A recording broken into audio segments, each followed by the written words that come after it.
This is a repair of a Corvette C4 AC controller that's not working. Here I have the module out, and first what I did is just have a quick examine of the PCB using the multimeter in the diode mode.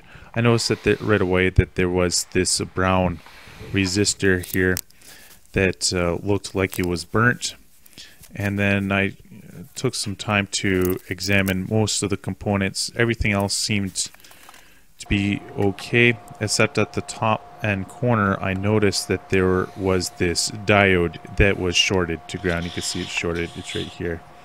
And so indeed that this diode is a problem. So I removed that component, and here's a look at it underneath the scope. You can see it's cracked in half and it is indeed shorted. It was a K64. I wasn't 100% sure about the schematics for this. Also, the resistor is 120 ohm resistor. I ended up replacing that. That was a 1/2 watt resistor, so I'm not 100% sure why that resistor was blown, and so I will be replacing it with a 1 watt resistor just in case, so it has more wattage. And also that diode, I put a 4 amp diode in there.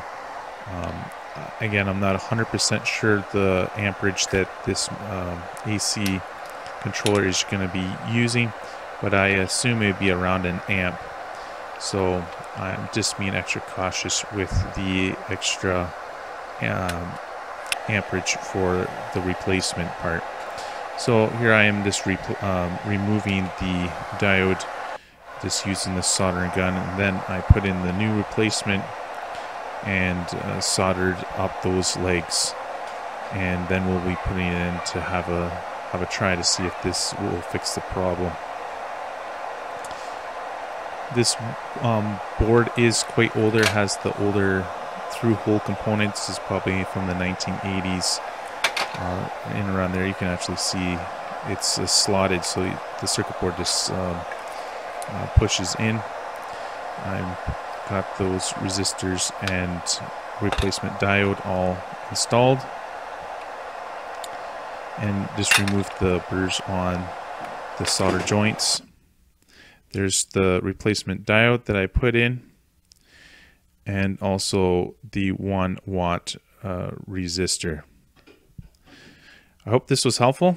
Please like the video and subscribe.